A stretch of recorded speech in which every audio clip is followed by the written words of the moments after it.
ꯑꯃꯗ ꯇꯣꯃꯥꯜ ꯀꯧꯕ ꯅꯨꯄꯥ ꯑꯃ ꯂꯩꯔꯝꯃꯤ꯫ ꯇꯣꯃꯥꯜꯒꯤ ꯂꯣꯏꯅꯕꯤꯒꯤ ꯃꯃꯤꯡꯅ ꯂꯩꯃꯇꯣꯟ ꯀꯧꯔꯝꯃꯤ꯫ ꯃꯈꯣꯏ ꯑꯅꯤꯒꯤ ꯃꯆꯥꯅꯨꯄꯤ ꯑꯃꯅꯤ ꯄꯣꯛꯂꯝꯃꯤ꯫ ꯃꯆꯥꯅꯨꯄꯤ ꯑꯍꯟꯒꯤ ꯃꯤꯡꯅ ꯂꯥꯏꯖ, ꯃꯆꯥꯅꯨꯄꯤ ꯑꯇꯣꯝꯕꯤ ꯑꯗꯨꯒꯤ ꯃꯤꯡꯅ ꯂꯦꯝꯕꯤꯇꯣꯟ ꯍꯥꯏꯅ ꯀꯧꯔꯝꯃꯤ꯫ ꯃꯈꯣꯏꯒꯤ ꯃꯆꯤꯟ ꯃꯅꯥꯎ ꯑꯁꯤ ꯎꯅꯕ ꯌꯥꯗꯦ, ꯄꯪꯈꯠꯇ ꯈꯠꯅꯩ꯫ ꯂꯥꯏꯖꯒ ꯂꯦꯝꯕꯤꯇꯣꯟꯒꯁꯤ ꯊꯕꯛꯁꯨ ꯌꯥꯝꯅ ꯂꯧꯇꯥꯟꯅꯔꯝꯃꯤ꯫ ꯑꯌꯨꯛꯅꯤ, ꯂꯩꯃꯇꯣꯟ ꯑꯗꯨ ꯂꯝ ꯇꯩꯔꯤ꯫ ꯏꯃꯨꯡꯗꯅ ꯂꯥꯏꯖꯒ ꯂꯦꯝꯕꯤꯇꯣꯟꯒꯗꯨ ꯀꯟꯅ ꯈꯠꯅꯔꯤ꯫ ꯂꯦꯝꯕꯤꯇꯣꯟ ꯁꯥꯎꯅ, "ꯑꯩꯅ ꯉꯔꯥꯡ ꯆꯥꯗꯈꯩ ꯍꯌꯦꯡ ꯅꯣꯡꯉꯥꯜꯂꯒ ꯉꯥꯔꯦꯟ ꯆꯥꯗꯣꯏꯅꯦꯅ ꯈꯥꯛꯑꯝꯃꯒ ꯂꯣꯏꯅ ꯆꯥꯊꯣꯛꯂꯝꯕ꯫ ꯆꯥꯔꯗꯤ ꯆꯥꯔꯦ, ꯅꯪ ꯀꯩꯗꯧꯒꯦ ꯍꯥꯏꯕꯅꯣ? ꯑꯗꯨ ꯑꯣꯏꯔꯗꯤ..." ꯑꯁꯤ ꯍꯥꯏꯗꯨꯅ ꯂꯦꯝꯕꯤꯇꯣꯟꯅ ꯆꯪꯁꯤꯟꯗꯨꯅ ꯃꯆꯦꯒꯤ ꯃꯁꯝꯗꯨ ꯐꯣꯏ꯫ ꯂꯥꯏꯖ ꯃꯥꯁꯨ ꯂꯦꯝꯕꯤꯇꯣꯟꯒꯤ ꯃꯁꯝ ꯑꯗꯨ ꯐꯣꯏ꯫ ꯑꯅꯤꯗꯨ ꯆꯥꯛꯈꯨꯝꯃꯥꯡ ꯑꯗꯨꯗ ꯃꯁꯝ ꯐꯣꯏꯅꯔꯤ꯫ ꯂꯩꯃꯇꯣꯟꯁꯨ ꯃꯈꯣꯜ ꯑꯃ ꯇꯥꯏ ꯍꯥꯏꯗꯨꯅ ꯏꯃꯨꯡꯗ ꯆꯪꯉꯛꯏ꯫ ꯇꯧꯔꯝꯂꯤꯕ ꯃꯇꯧ ꯑꯗꯨꯗ ꯂꯩꯃꯇꯣꯟꯗꯨ ꯁꯥꯎꯅ, "ꯍꯩ, ꯅꯣꯏꯅ ꯇꯧꯔꯤꯁꯤ ꯀꯔꯤꯅꯣ? ꯆꯥꯛꯈꯨꯝꯃꯥꯡ ꯑꯁꯤꯗ ꯅꯠꯇ꯭ꯔꯕꯗꯤ ꯅꯈꯣꯏꯒꯤ ꯈꯠꯅꯐꯝ ꯑꯁꯤ ꯂꯩꯇ꯭ꯔꯕ꯭ꯔꯥ?" ꯂꯥꯏꯖ ꯄꯦꯔꯤ ꯄꯦꯔꯤ ꯇꯧꯅ, "ꯑꯉꯥꯡꯕꯅ ꯑꯩꯒꯤ ꯁꯝ ꯐꯣꯏꯔꯤꯅꯤꯅꯦ." ꯂꯩꯃꯇꯣꯟ ꯃꯆꯥꯅꯨꯄꯤ ꯑꯇꯣꯝꯕꯤꯗ ꯌꯦꯡꯗꯨꯅ, "ꯍꯩ, ꯀꯔꯤꯅꯣ ꯅꯪꯅ ꯅꯆꯦꯗ ꯁꯝ ꯐꯣꯏꯔꯤꯗꯨꯗꯤ?" "ꯏꯃꯥ, ꯑꯩꯅ ꯉꯥꯔꯦꯟ ꯆꯥꯒꯦꯅ ꯊꯝꯃꯝꯕꯗꯣ ꯃꯁꯤꯒꯤ ꯊꯤꯕꯣꯡ ꯂꯥꯡꯕꯁꯤꯅ ꯂꯣꯏ ꯆꯥꯊꯣꯛꯑ ꯂꯩꯔꯝꯃꯤꯅꯦ." "ꯍꯩ, ꯅꯪꯗꯤ ꯅꯅꯥꯎ ꯑꯁꯤꯅ ꯍꯦꯟꯖꯥꯡ ꯈꯥꯛꯂꯒ ꯅꯪꯗꯤ ꯀꯔꯤꯒꯤ ꯆꯥꯊꯣꯛꯂꯤꯕ?" "ꯏꯃꯥ, ꯃꯥꯁꯨ ꯑꯩꯅ ꯊꯝꯕ ꯍꯦꯟꯖꯥꯡ ꯆꯥꯊꯣꯛꯏꯅꯤ, ꯑꯗꯨꯒꯤ ꯑꯩꯁꯨ ꯊꯑꯣꯏꯅ ꯆꯥꯊꯣꯛꯂꯤꯕꯅꯤ." "ꯀꯔꯤ? ꯑꯩꯅ ꯀꯔꯥꯏꯗ ꯆꯥꯊꯣꯛꯏꯕ? ꯅꯍꯥꯟ ꯁꯔꯦꯡ ꯊꯣꯡꯕ ꯅꯨꯃꯤꯠꯇ ꯅꯠꯇ꯭ꯔꯣ ꯑꯩꯅ ꯍꯦꯟꯖꯥꯡ ꯇꯦꯡꯀꯣꯠ ꯐꯖꯕ ꯑꯃ ꯈꯥꯛꯂꯝꯃꯒ ꯅꯪꯅ ꯆꯥꯊꯣꯛꯂꯝꯕꯗꯣ? ꯊꯤꯕꯣꯡ ꯂꯥꯎꯔꯗꯤ ꯑꯩ ꯅꯠꯇꯦ, ꯅꯪꯅꯦ ꯅꯪ." ꯑꯁꯤ ꯍꯥꯏꯗꯨꯅ ꯆꯣꯡꯁꯤꯟꯗꯨꯅ ꯃꯁꯝꯗꯣ ꯑꯃꯨꯛ ꯐꯣꯏꯅꯔꯝꯃꯤ꯫ ꯂꯩꯃꯇꯣꯟ ꯃꯅꯥꯛꯇ ꯇꯥꯔꯝꯕ ꯋꯥꯁ ꯁꯥꯖꯩ ꯑꯃ ꯂꯧꯗꯨꯅ ꯃꯆꯥꯅꯨꯄꯤ ꯑꯅꯤꯗꯨꯗ ꯁꯦꯠ ꯁꯦꯠ ꯀꯜꯂꯝꯃꯤ꯫ ꯂꯥꯏꯖꯅ, "ꯏꯃꯥ, ꯀꯩꯅꯣ ꯉꯥꯎꯕ꯭ꯔꯣ? ꯅꯥꯏ, ꯀꯔꯤꯅꯣꯅꯦ? ꯅꯁꯝ ꯐꯣꯏꯅꯕꯗꯨꯗꯤ ꯅꯥꯗꯕ꯭ꯔꯣ, ꯍꯥ?" ꯑꯁꯤ ꯍꯥꯏꯗꯨꯅ ꯆꯩ ꯑꯗꯨꯅ ꯁꯦꯠ ꯁꯦꯠ ꯀꯟꯁꯤꯜꯂꯤ꯫ "ꯐꯣꯏꯅꯈꯤꯗ꯭ꯔꯥ ꯁꯝꯗꯣ? ꯍꯥꯏꯌꯨꯅꯦ, ꯅꯁꯝꯁꯤꯡꯗꯣ ꯐꯣꯏꯅꯈꯤꯗ꯭ꯔꯣ?" ꯂꯦꯝꯕꯤꯇꯣꯟꯗꯨ ꯀꯞꯂꯤ ꯀꯞꯂꯤ ꯇꯧꯗꯨꯅ, "ꯐꯣꯏꯅꯔꯣꯏ ꯏꯃꯥ, ꯅꯥꯏ, ꯐꯨꯔꯛꯀꯅꯣ ꯍꯥꯏꯔꯒ." "ꯅꯕꯥꯅꯤꯗ ꯉꯥꯡꯕꯗ ꯑꯩꯁꯦ ꯋꯥꯔꯕꯅꯤ꯫ ꯅꯌꯨꯝ ꯄꯥꯟꯕ ꯌꯥꯔꯕ ꯅꯈꯣꯏ ꯑꯅꯤ ꯑꯁꯤꯗ ꯑꯉꯥꯡ ꯁꯥꯗꯅ ꯄꯛꯏ ꯈꯪꯗꯦ, ꯄꯛꯇꯦ ꯈꯪꯗꯦ." ꯂꯥꯏꯖꯒ ꯂꯦꯝꯕꯤꯇꯣꯟꯒꯗꯣ ꯃꯃꯥꯅ ꯉꯥꯡꯂꯤꯕꯗꯣ ꯇꯨꯃꯤꯟ ꯇꯨꯃꯤꯟ ꯇꯥꯗꯨꯅ ꯂꯩꯔꯝꯃꯤ꯫ ꯅꯨꯡꯊꯤꯜꯒꯤ ꯃꯇꯝꯅꯤ꯫ ꯊꯣꯏꯅꯨꯗꯨ ꯂꯦꯝꯕꯤꯇꯣꯟꯕꯨ ꯍꯧꯕ ꯂꯥꯛꯂꯝꯃꯤ꯫ ꯊꯣꯏꯃꯨ ꯁꯨꯃꯥꯡ ꯑꯗꯨꯗ ꯂꯦꯞꯇꯨꯅ ꯂꯦꯝꯕꯤꯇꯣꯟꯕꯨ ꯀꯧꯔꯝꯃꯤ꯫ ꯂꯦꯝꯕꯤꯇꯣꯟꯁꯨ ꯇꯥꯔꯗꯨꯅ ꯏꯃꯨꯡꯗꯒꯤ ꯊꯣꯛꯂꯛꯏ꯫ "ꯏꯇꯥ ꯊꯣꯏꯅꯣ, ꯅꯪ ꯑꯣꯏꯔꯦ, ꯂꯥꯛꯑꯣ, ꯀꯥꯈꯠꯂꯣ." "ꯏꯇꯥ, ꯑꯩꯅ ꯂꯥꯛꯂꯤꯁꯦ ꯑꯇꯩꯒꯤ ꯅꯠꯇꯦ, ꯊꯪꯅꯕ ꯈꯨꯟꯗꯅꯦ ꯑꯩꯈꯣꯏꯒꯤ ꯏꯅꯦ ꯑꯃ ꯂꯩꯕꯗꯣ, ꯃꯣꯏꯗ ꯑꯃꯨꯛꯇ ꯆꯠꯃꯤꯟꯅꯔꯨꯁꯦ ꯍꯥꯏꯒꯦꯅ ꯇꯧꯕꯅꯤ꯫ ꯑꯗꯣ ꯅꯪꯕꯨ ꯆꯠꯄ ꯌꯥꯒꯗ꯭ꯔꯣ?" "ꯆꯠꯂꯨꯁꯤ ꯌꯥꯏ ꯏꯇꯥ, ꯅꯪ ꯉꯥꯏꯍꯥꯛ ꯉꯥꯏꯔꯝꯃꯨꯀꯣ, ꯑꯩ ꯐꯤꯔꯣꯟꯁꯦ ꯑꯝꯇ ꯍꯣꯡꯗꯣꯛꯂꯨꯒꯦ." "ꯍꯣꯏ ꯏꯇꯥ." ꯂꯦꯝꯕꯤꯇꯣꯟꯁꯨ ꯃꯐꯤ ꯍꯣꯡꯗꯣꯛꯄ ꯆꯪꯈꯤꯔꯝꯃꯤ꯫ ꯂꯥꯏꯖꯁꯨ ꯏꯃꯨꯡꯗꯒꯤ ꯊꯣꯛꯂꯛꯏ꯫ ꯊꯣꯏꯅꯨ ꯎꯕꯗ, "ꯊꯣꯏꯅꯨ, ꯅꯪ ꯂꯥꯛꯑꯝꯃꯤꯔꯣ?" "ꯍꯣꯏ ꯏꯆꯦ." "ꯑꯗꯣ ꯊꯣꯏꯅꯨ, ꯑꯩꯈꯣꯏ ꯑꯃꯁꯤꯅ ꯑꯩꯒꯤ ꯃꯔꯝꯗ ꯅꯉꯣꯟꯗ ꯀꯩꯀꯩ ꯍꯥꯏ?" "ꯏꯆꯦ, ꯀꯩꯁꯨ ꯍꯥꯏꯗꯤꯌꯦ, ꯏꯆꯦꯒꯤ ꯃꯔꯝꯗ ꯅꯣꯡꯃꯇ ꯋꯥꯔꯤ ꯁꯥꯗꯤꯌꯦ." "ꯑꯗꯨꯕꯨ ꯑꯣꯏꯔꯗꯤ ꯐꯩ, ꯁꯥꯔꯛꯑꯗꯤꯅꯦ ꯏꯆꯦꯗ ꯍꯥꯏꯔꯛꯎ." "ꯍꯣꯏ ꯏꯆꯦ." ꯂꯦꯝꯕꯤꯇꯣꯟꯁꯨ ꯏꯃꯨꯡꯗꯒꯤ ꯊꯣꯛꯂꯛꯏ꯫ ꯂꯦꯝꯕꯤꯇꯣꯟ ꯊꯣꯏꯅꯨꯗ ꯌꯦꯡꯗꯨꯅ, "ꯏꯇꯥ, ꯆꯠꯂꯁꯤꯔꯥ?" "ꯍꯣꯏ ꯏꯇꯥ." ꯂꯦꯝꯕꯤꯇꯣꯟꯒ ꯊꯣꯏꯅꯨꯒꯗꯨ ꯆꯠꯈꯤꯔꯝꯃꯤ꯫ ꯂꯥꯏꯖꯁꯨ ꯂꯦꯝꯕꯤꯇꯣꯟꯅ ꯆꯠꯈꯤꯕꯗꯨ ꯌꯦꯡꯗꯨꯅ ꯑꯁꯨꯝꯅ ꯍꯥꯏꯖꯍꯧꯏ, "ꯀꯨꯆꯨ ꯁꯛꯇꯥꯁꯤꯒ ꯍꯪꯒꯥꯝ ꯃꯔꯨ ꯄꯣꯛꯈꯥꯏꯕꯤ ꯃꯆꯨꯒꯤ ꯐꯅꯦꯛꯀꯁꯨ ꯁꯦꯠꯂꯤ. ꯐꯖꯔꯕꯅꯤ ꯀꯥꯏꯅ ꯁꯦꯠꯆꯔꯤꯕꯅꯤꯅꯦ. ꯀꯥꯟꯅꯗꯦ, ꯇꯧꯅꯤꯡꯉꯥꯏ ꯊꯕꯛꯁꯨ ꯂꯩꯇꯦ, ꯉꯥꯏꯍꯥꯛꯇꯪ ꯇꯨꯝꯂꯨꯈꯤꯒꯦ." ꯑꯁꯤ ꯈꯟꯗꯨꯅ ꯂꯥꯏꯖꯗꯨ ꯃꯥꯒꯤ ꯀꯥꯗ ꯆꯪꯗꯨꯅ ꯇꯨꯝꯂꯝꯃꯤ꯫ ꯇꯣꯃꯥꯁꯨ ꯊꯕꯛ ꯍꯜꯂꯛꯂꯝꯃꯤ꯫ ꯇꯣꯃꯥꯜꯅ ꯊꯕꯛ ꯍꯜꯂꯛꯄꯗ ꯃꯆꯥ ꯑꯅꯤꯒꯤ ꯁꯤꯡꯖꯨ ꯕꯣꯔꯥ ꯂꯩꯔꯛꯂꯝꯃꯤ꯫ ꯂꯩꯃꯇꯣꯟ ꯃꯄꯨꯔꯣꯏꯕ ꯍꯜꯂꯛꯄ ꯎꯕꯗ, "ꯃꯣꯏ ꯃꯄꯥ ꯍꯟꯕꯤꯔꯛꯂꯦꯗꯅ." "ꯍꯜꯂꯦ ꯍꯜꯂꯦ, ꯏꯆꯥ ꯑꯅꯤꯗꯨ ꯎꯗꯦ, ꯃꯣꯏꯕꯨ ꯀꯔꯥꯏ ꯀꯔꯥꯏ ꯆꯠꯈꯤꯒꯦ?" "ꯂꯦꯝꯕꯤꯇꯣꯟꯗꯤ ꯊꯣꯏꯅꯨꯒꯅꯦ ꯃꯣꯏꯒꯤ ꯃꯅꯤ ꯍꯣꯏꯗ ꯆꯠꯈꯤꯕꯅꯤ꯫ ꯂꯥꯏꯖꯗꯤ ꯇꯨꯝꯂꯝꯒꯅꯤ, ꯃꯁꯤ ꯑꯃꯅꯅꯦ ꯇꯨꯝꯕ ꯑꯣꯟꯊꯣꯛꯅ ꯐꯈ꯭ꯔꯦ." "ꯃꯃꯥ, ꯏꯆꯥ ꯑꯅꯤꯁꯤꯅ ꯅꯣꯡꯃ ꯅꯣꯡꯃꯒꯤ ꯆꯥꯎꯁꯤꯜꯂꯛꯄꯁꯤꯗ ꯋꯥꯈꯜꯁꯤ ꯋꯥꯏꯅꯦꯍꯦ." "ꯃꯣꯏ ꯃꯄꯥꯗꯤ ꯀꯔꯤꯒꯤ ꯋꯥꯈꯜ ꯋꯥꯔꯤꯕ?" "ꯏꯆꯥ ꯑꯅꯤꯁꯦ ꯂꯩꯁꯥꯕꯤ ꯐꯥꯔꯗꯤ ꯃꯌꯨꯝ ꯄꯥꯟꯒꯦ ꯍꯥꯏꯔꯛꯂꯅꯤ. ꯏꯆꯥ ꯑꯅꯤꯅ ꯃꯌꯨꯝ ꯄꯥꯟꯈ꯭ꯔꯕꯗꯤ ꯑꯩꯈꯣꯏ ꯑꯅꯤ ꯈꯛꯇ ꯉꯥꯏꯍꯧꯔꯅꯤ." "ꯍꯣ, ꯑꯩꯗꯤꯅꯦ ꯈꯔ ꯊꯨꯅ ꯃꯌꯨꯝ ꯄꯥꯟꯈ꯭ꯔꯣ ꯍꯥꯏꯔꯤꯕꯅꯤ꯫ ꯃꯕꯥꯅꯤꯗ ꯉꯥꯡꯅꯕꯗꯅꯦ ꯑꯩꯁꯦ ꯋꯥꯔꯕꯅꯤ꯫ ꯍꯨꯏꯒ ꯍꯧꯗꯣꯡꯒꯁꯤꯃꯛ ꯉꯥꯏ, ꯎꯅꯕ ꯁꯨꯡꯌꯥ ꯍꯦꯛ ꯌꯥꯗꯦ. ꯎꯅꯕ ꯈꯨꯗꯤꯡ ꯆꯤꯛꯅꯗꯧꯒꯤ ꯇꯧꯔꯒ ꯑꯗꯨꯝ ꯂꯩ. ꯃꯣꯏ ꯃꯄꯥꯗꯤꯅꯦ ꯌꯨꯝꯗ ꯂꯩꯇꯕꯅꯤꯅ ꯈꯪꯂꯝꯃꯣꯏ. ꯅꯅꯥꯏ ꯅꯨꯄꯤꯗꯤꯅꯦ ꯄꯨꯡꯄꯦꯟ ꯍꯦꯛ ꯄꯦꯜꯂꯤ." "ꯑꯗꯨꯕꯨꯗꯤ ꯏꯆꯥꯅꯤꯁꯤ ꯃꯄꯣꯛ ꯅꯨꯃꯤꯠ ꯊꯪꯅ ꯇꯧꯔꯤꯅꯤ. ꯑꯗꯨ ꯑꯣꯏꯔꯕꯁꯨꯅꯦ ꯈꯔ ꯍꯦꯟꯃꯜꯂꯤ. Lekai asida moigi machin manau dona tawbane amate hek yaudi. Tanza aduna lai su thogle lai je mama de yengduna. Ima tum hawalakpagi kainom chaninge aikhoi kem leitrabo. Satho swaida nushirani kaida tum hawalakpagi kainom sangninge kaina. Lai je mama de yengduna aikhoi ma sidi pura mata amine. Tomana Laija ipana sinju bora leirakpani si oina sauro nanaugi saruksune khara khakpiu. Laija harauna mapadagi sinju bora da laurami. Baba siri di yam haurani chaka charuge. Asi haiduna laija do sinju bora do pusinduna imungda changkhirami. Thoino ga lembiton ga su thoino hoigi mani hoida chatluraga halaklami. Lambida phaisau ga manjaga su leirami. Phaisau thoino bu ubada harauna kaurei. Thoino noini di karai da chalino. Thoino sanok phettauna ta phaijau aikhoi ni hoida chatlubani. Ado mani kanano. Aigi tauni kun khadagini. Mamingna manja kobani. Mabuk yam pau yam phabani. Itauni. Lembiton ga manja ga du lona lona amada amada yingnerami. Aduri ta phaijau aikhoi mu chatlukige. Oh chaluro. Ado ai nangonda wa ma haidau lebani ko. Ai sa ta phaijau da wa ma haidau le. Kai wa. Ai ba ya de da phaijau. Ta phaijau gi wa do hana hairaga haiduini. Asumna thoino ga lembiton ga su chatkhre. Manja nok mi tawduna lembiton na chakhibado yengduna leiri. Phaijau na itaw kana dur nangna nok mi tawduna yenglibado bo. Itaw thoino ga lamina ba mata se kai mingkoge. Ay asigi nupi si pam. Asi nupi si ay yumta hay nabiyo. Lembiton ka uban. Masakti ne adom yaman. Machin sune yaman. Kay hebay daw. Kay suway di. Charas lang heba. Ado lembiton si ay yumta hay nabiyo hebay daw. Oye, hay nabi lagi. Proper hek saksali. Kay inukang di. Law, sasi. Asi hayo na paisaw ga mahanja ka do chat kiram. Lembiton sa haraw-haraw na mayumda halaklami. Chaklam na doon chakhum na changlakpada. Singju hapagi lata doon na laybado ubada. Machigi manakta lagtuna. Iche, aygi singju boraga di. Singju boraga amta laytrida. Ay naloy na chathukre. Yumda laytabani na chab pangzadre dana. Lembiton sauna. Thibong lao. Migi singju sarok ka khaktabida. Matom sa sabi thibong lao ay sini. Nangoda ka na yumda layru hagya. Na yumda lay ni khangradi sa thokpataba muthi. Lembiton sauna. Ay bu muthi kay. Isi di phazari he.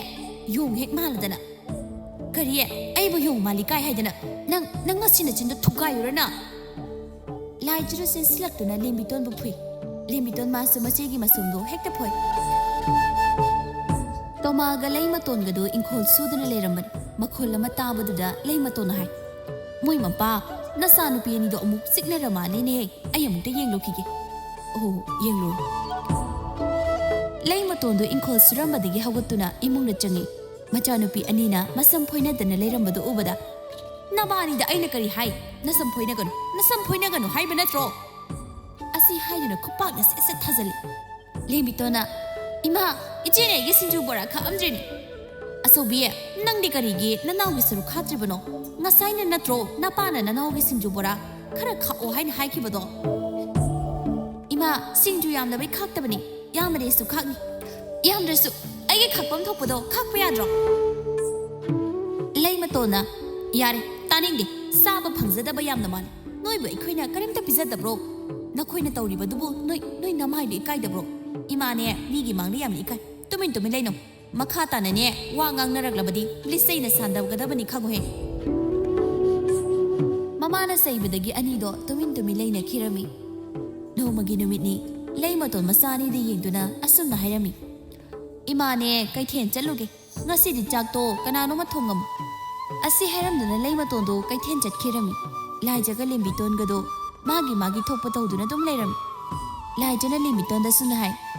Nangonda natro imana chak thongamuna hairami do.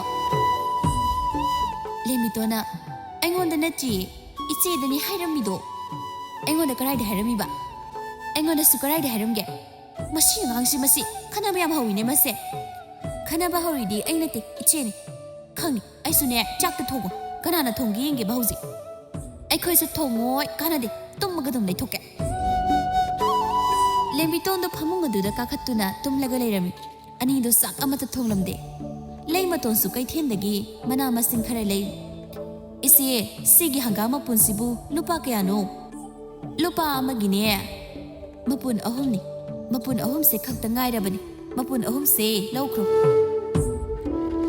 ꯑꯣꯏ ꯂꯧꯔꯒꯦ ꯐꯗꯤꯒꯣꯝ ꯃꯄꯨꯟꯁꯦ ꯑꯃ ꯍꯥꯞꯄꯛꯑꯣ ꯏꯆꯦ ꯍꯣ ꯍꯥꯞꯄꯛꯀꯦ ꯑꯁꯤ ꯍꯥꯏꯗꯨꯅ ꯍꯪꯒꯥꯝ ꯑꯗꯨ ꯈꯥꯎ ꯑꯃꯗ ꯍꯥꯞꯆꯤꯜꯂꯤ ꯂꯩꯃꯇꯣꯟ ꯑꯗꯨꯕꯨ ꯄꯨꯗꯨꯅ ꯀꯩꯊꯦꯜꯗꯒꯤ ꯍꯜꯂꯛꯂꯝꯃꯤ ꯂꯝꯕꯤꯗ ꯊꯔꯣꯒ ꯊꯦꯡꯅꯔꯝꯃꯤ ꯊꯔꯣ ꯂꯩꯃꯇꯣꯟꯕꯨ ꯎꯕꯗ ꯂꯩꯃꯇꯣꯟ ꯅꯪꯗꯤ ꯀꯔꯥꯏꯗ ꯆꯠꯂꯨꯔꯤꯕꯅꯣ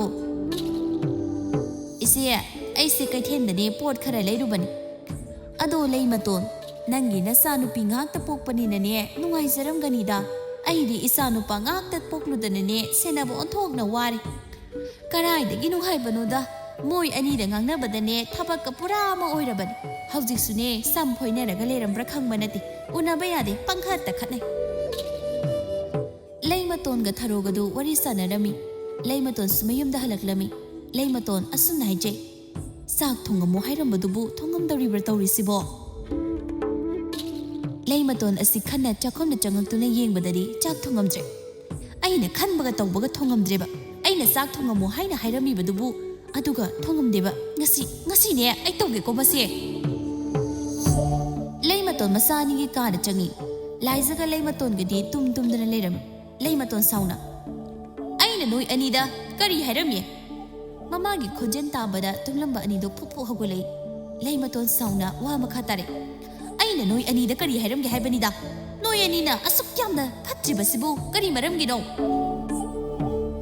ꯂꯥꯏꯖꯅ ꯏꯃꯥ ꯑꯩꯅ ꯇꯣꯝꯕꯤꯗ ꯆꯥꯛ ꯊꯣꯡꯉꯨ ꯍꯥꯏꯕꯅꯤ ꯃꯥꯅ ꯌꯥꯗ꯭ꯔꯤꯅꯤ ꯂꯦꯝꯕꯤꯇꯣꯟ ꯑꯃꯨꯛ ꯏꯃꯥ ꯑꯩꯁꯨ ꯏꯆꯦꯗ ꯊꯣꯡꯉꯨ ꯍꯥꯏꯕꯅꯤ ꯏꯆꯦꯅ ꯌꯥꯗ꯭ꯔꯤꯅꯤ ꯌꯥꯔꯦ ꯇꯥꯅꯤꯡꯗꯦ नखोई अनिमुकने फत्तबा मसासे लेरमो नखोई अनिदने अइना करी थबक तौहनगे नोंग फादोक चाक थोंबदी नखोई अनिसु याइदना हयेंग नयुम पालबसुने थुम मपक अमा लोइजिङैदने हलकनी नबानी लैमतोन नोंगांगांदुना थोखरे लाइजना अइना ngasai nasi thokani khangdena masi angangsida chak thonglusu na haibaneba ichede engonda haidresu thongba yadro angang na chenyam khumrabu nang nachindo khopaksina thajilakani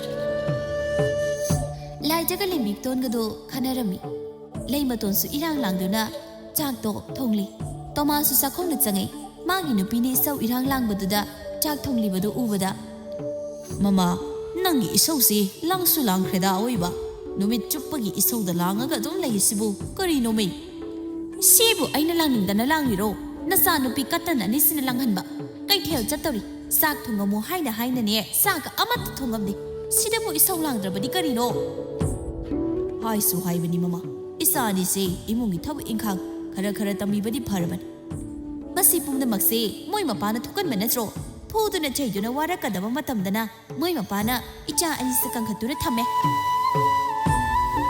mama अदुदि नंगना अंगांग फुबदा जुमना फुदे अदुगिनिने अइना nganglibado isa laijana piklingaida natro nangna phubada sor thingkidana amaiba kawduna layinkibado nang kawrobro ओ अदुदिने मतोमदा तुबनी अइना फुबदे तवसु नतना यारेदा पंगाय हजलकनु यारेसे इसौदो लांगनबि चाकतु फजना थोंग इसौ लांगना थोंगबा चाक हिजांगसे हाउतबनी अइसु सनगे सजिक वाटप्रा अमुक्ते येंगलुखिगे असे हाइदुना तोमासु थोख्रे नुंथेलगी मतमनी थोइनुदो लेमितोन होइदे लाक्लमी थोइनु लेमितोन बु उबदा असुना हाइरमी इता अइना लाक्लिबसे इता नंगोंदा वहामदा हाइगे हाइदुना लाक्लिबनी कै वानो इता हेक्ता हायो अदु बुरो इता ता फैजाउका मागी मताउ मानजनने नंगसे हाइना बियोन हाइबा ता फैजाउदने अदुम तकलगा लेरी लेमितोन हराउना असेंब्रो इता होइमी असेंबनी अदो करी हाइ खोइनो यारे हाइना हाइक्रो अइसु ता मानजनो पाम पामदना लेरमिनी फरे अदुदी आई हाइख्रगेको होइता हाइक्रो अदो इता आहा बिचासिरा याई सासी इता लाओ अदुदिने सुरुसी असी हाइदुना लेमितोनगा थोइनुगदो इमुंगदा चंगदुना आहा बिसुरमी सुबलोरेदुना सुमांगदा पुथोक्तुना चारमी इता एंखोलदगी कोबी खरे हेक लौगे Oi ta, ado kuida kano, chaning bana tin tareba. Oi, sarhelake. Lembiton ni khona changduna kobi ama lelami. Kobi adobo sengna chamthokduna ani do ahabi do charami. Lai jaso hakang wawa chanduna imungdagi thoklatlami. Sumangda lembiton ga thoinugana ahabi chari badu urami. Makoy ani gisi ahabi chari maline aiga jaslau kaina kohorok panatteba. Kanade changsinduna charugi. Asi khaladuna lai jdo thoinuga lembiton ga gi manakta changaktuna. Nabani bu ahabi chari ro. Aisu tum hogat pigi kaino mai chaning lerami. Phana dum tan chare. Asi haiduna phamdarakduna kobido tawraga ahabido chari. Lembiton machina chari ba khucha du ubada asunari. Ije kaino ahabibu chak tawna chari dubo. Aikhoi su chaba hawbada ngari. Ije na dumai chari aikhoi kai jadoiba. Thoinu ani do khanaraklabani khangmana asunari. Jasa sunu kaino ta ije na chababu atopana chama sunatabasibu. Aduni thoinu masi angangse mabuk yam phattabani. Pokminaba machi ai phawdane pijaningdabani. Mabuk phatri aina tine iche na subada ai pijakibro. Mina subada di namai di kai khangdangai chaba changai ni ne. Chari nang kai doge habano. Asi haiduna ahabido chak chaba dongna chakhalei lembiton. Sounding mana hemen kibana pukham da yawriba ahabi singdo machi gi makokta loina hejili. Charodana hujiti. Thoino madi mamitta long thoktuna yengduna lei. Laija sauna. Megi makokta ga ahabi hejili ne. Ado weradi pokham sinina koktura thonge. Asi haiduna pokham aduna lembiton gi makokta thai. Ani da sumanga duna masam phuinare. Thoino pakatna. Ita lembiton nangna angani nangna khara hallo memta. Ita masigi thibong lause mi yam musitabani. Ngasidine lembiton kanano khangangi. Laija su sauna angang nangna su ai busitaba saradana ngasidi khangani dana.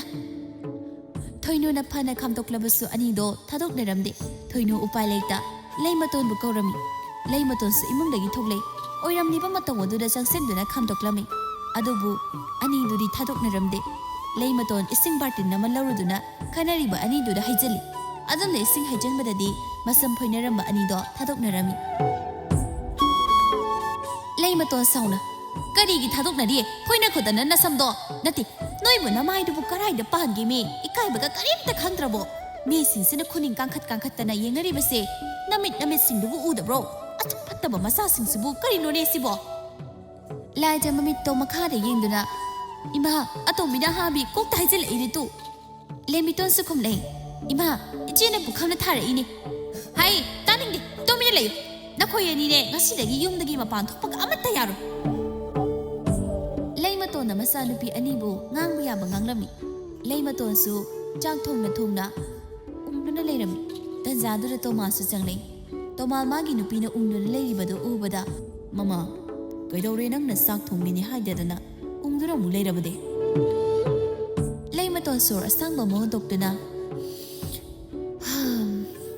moi mapa isa ani subu kamaina tawdoino unaba sungya yade pangkhatta khani makhoi ani gi he khanbada ai siba ngamloi tori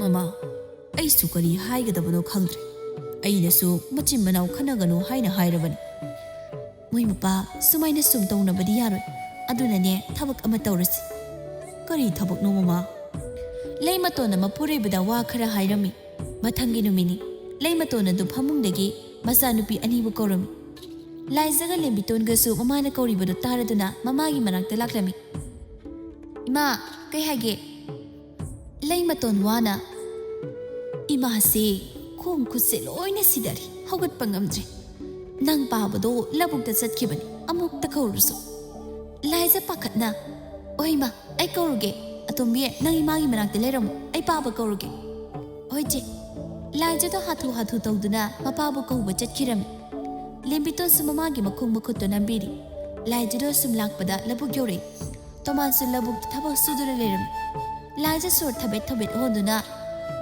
baba imado makhung makhutto loina pangsila yawe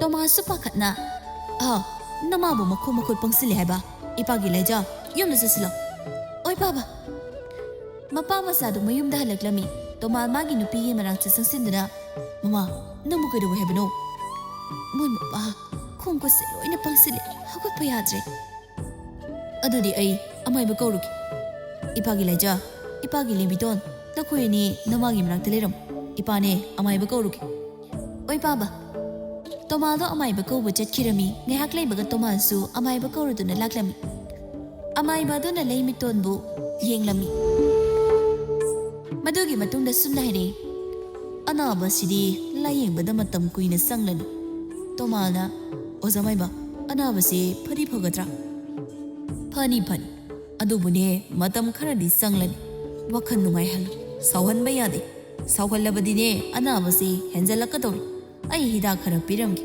มาสิฮิดาเซ่สังไงเนี่ยพิโซพอนี่โอ้จะไม่บ้าอาสมน่ะอเมย์บัดสุดเสร็จเครตัวมามาจานุปีนี่ได้ยิงดูนะอาสุนไหนเลยดักคุยนี่ตาร์ดนะเขาสิอเมย์บัดดูนะให้รำบัดน้ำมาเซ่ว่าขันนุ่งไงฮัลสาวหันไปยาดิให้บัดอดูนะงั้นสิดักกินนักคุยนี่ขันนับยาดอดูก็อิมุงกิทับกสุเน่มาตำขนาดดินักคุยนี่เลยตัวน้ำมันพัดริบพาวบดี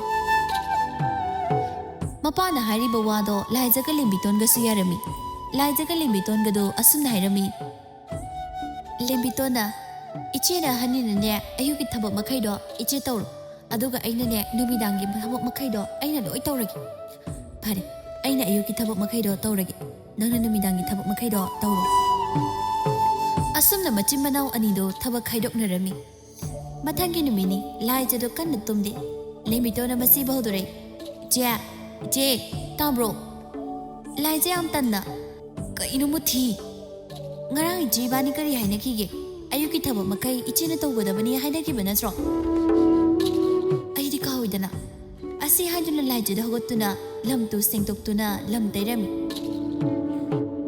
นาฮันมาใครเตยเจนเตยบกีมังกรดอปุ่มลังเหกลังอีตัวมาสุอิมุงเด็กทุกเล่มาจานุปีนั้นลำเตยดีบัดอุบดานกเพชรตัวนะอีปากีลายจ้าอีปาดินาฮันมาใครขังดีอีสานดีลำได้บุกองทกในครดาลายจะมาป้าอยู่ว่าดูตาบดานกเพชรตัวนะอาเซงบกีโรอาเซงบกีให้บราบะให้บุน้ำมันดกีเห็นให้อดูอีปากีลายจ้าลำได้บให้บเสมาคุยมานั้นเตยกันมาคุยมานั้นเตยบตมุโกโอ้ยป้าสู้ทับจัดกันดับไว้ยังไงนี่เดชาอีรูปลุกทกละกันเนี่ยจ้างทงลูกกันโอ้โหลายจะลำไตเบลเลยดูนะอีรูไม่เทสดูนะไม่ได้ลังลำเฮ้แต่บางสิ่งมันมาปูไอ้มาเกียนาบเสยามทุนพานบิรุอาศัยให้ยันคุยรำลำมีลายจะจักคงเดจังดูนะจักทงบ่าวรำมีสิ่งดูสู้จักลำดิลายจะสิ่งดูจังนะบะกามบดมาปีดูโอโรเฮกได้มาป้าปีสิ่งสิสุจักเตะเคยมานั้นหันมาใครจักทงนี่สิดิว้าวจัดนี่เนี่ยอาศัยขันนั่นลายจะดูจักทงลำมีจักเลยดูนะมากับมาป้ากับบูหันไปเจอถอยลายจะก็เล่นบิตอนก็สู้อมุกจักตัวจามินเนอร์มีเล่นบิตอนสุกุตุนะอีเจ้านั่งเห็นจังสิบูก็ไม่ทงอยู่เนาะสุขเอาแต่บสิบทงบิริโดนารายบอกตัวพระบัดไอ้น่ะจักทงลำจะดีเจ้าพังหน่อยนี่นะสิ่งที่จ่าเห็นจังเสียจ่าดูสรุปดีจ่าตัวนี้นะไปอดูอะไรกันนะเจ้าหรือนะนั่งคนนั้นก็น่าเจ้าให้แกเจ้าหรือนะมาตุ้มซะสุอาศัยให้รำดูนะมาคุดตัวห้ามดูนะจัดคิดมีลายจะสุดสุดไหนรู้เจ้าหนูไอ้รู้จักทุกแกลายจะพันหาวจะสู้มาสานทงบ่โอยบันนี้นะลอยนะจารมีลายจะลุกขักจะกุมสิงดูอุบดาอาสุนนะขลามีอิสพุทธนะจัสละกะลุกขักจะกุมสิงจะมุกสิงด้วยนี่ดิไอ้อักตะตุ้มลูกขี้เกตัวว่าเสียสังลอยนี่สิเด็กอาศัยให้ยันนะหากุตุนะจัดกี่ตัวรำตัวมาสังตุนะอีปากิลายจ้านั่งบุกกระไรเดโรลูกข้างสกุมสิงเสียหานะสิงจะลำบากยาดบโรอามาอีบันนะให้รำบัดบูนักคุยบุกเอารบโรลายจิตันนะโอ้ยป้าบ้าไอ้ลอยสังกีลายจิรุตันนะลูกข้างจะกุมสิงดูสิงจะลำมีนุ่งดังยี่มาทำสวยเสลักเลยเลมิโตนะทับสิงดูอามุกตัวรำมีเลมิโตนะสักทงลีโดสิงหันดูจักลำดีสิงจักแต่บัดกี้เลมิโตนสู้อิสระลังตัวรำสิงนี่ใครนะสุจักเกจักเต็มเลยไอ้ยังไงสิเนี่ยสาวระดีเนี่ยสิงหายใจละมันก็จักขี้ด้วยเนี่ยตัวมันสุดจังไงอิสระตรงบีสิงจักตัวโบรก็รีตัวแร่ป้าสิงสินะจักทงเลยดีให้ยังเผาเลย Singdo chotlamani ne ipa ne sing akang ba khara khaibirak hoi paba tomal do maning da thokido sing akang ba khara puduna changai tomal macha nupi lingbiton na yengduna isa tombi thum yahangan nangna thungbasina ne thum morokal oi ba paba asidum hairale ai mo ngang macha dona paba thokro chaloi ra kauragi ho ipa thoklagi asi hayuna tomal su thokirami asumna matam kharadi hokre lainjaga lingbiton gado hanagom khana khijre thabak tawbasu lawtana khijre nomagi numini limbiton do ising sok palakpada manjaga thengnarami limbitona tamanja nang lisla kedorami ba nangairamini ne ado limbiton imasu ahanuisale ibani chelasira imanasu mamawuningi na hayuna tumle ado ngasi sinumi supai ibani chelase tamanja ngasi chenmari thumandro matam khara lekhisi leroisi chelasi asi hayuna mahajana takmanbadagi ani do chelami somdana thengla phauba lemiton halaktabaduda pakhatnarami leimaton do pakhatna madugi agang dubu karaida chatliba jatno numit tarasi phau halaktriba masibu matamna matam phattabane ima aikhoi tomido mafam amada soina leiromgani amaibenasu wakhan nungaitaba khanganona hairamidoni aikhoi tomido chenboirambase hayem phauda ngairasi asum hainaduna numit to hauki mathangi numini nupi senbagi pau haidok palaklami pakhatnarambasingdu kharadi phanarami nupi mayumgi misingnasu nganna thilaknaba hairami asumna nupa mayumgi mising adusu chatkirami hainakibagi matung ina mamjingai limiton bu thilaklami limiton ga manjat ga lohon bagi matamsu lepnarami lohon busu kaselaktre laijana atombi nangi kari kari wali nangi awalpado ichi da hayo lemiton mabuk ning nusina je nanagi awalpam talaitre asi haidana lemiton do kapai angaubi gari gi kaplino kapkanusi ichi ne thokpigisi asi haidana mapido dai thokpirami iche ai se yumsi thadoktor janingni iche ai balo biradu atombi adamna haigano nupi oina pokladi nongmadi yumnak sagai onkibade masi hauna sani iche nanau ne jigin upamda lankre apangmi nanau ni khanduna abukta ngakpiyo laija manau mathada jena konduna atombi iche nangonda warau amta leiti se kapkanu se mache manau gi matawdo lona yingduna tomanga leimatonga do kaplami lemiton sulhom kirami ayukni leimaton do lam taigi haiduna tawrami laija tholaktuna kaino iman tawridubo ima lamse teigi tawbani ne ima ai tawgi thamu ima pothara leyo asi haiduna laijana lamadubu tairami leimaton machana wakhal tarakpaduda harauzarami matam kharagi tungda laija sulhom kirami lemiton masu makum manem mapurebana luna tawbiduna nungaina pankirami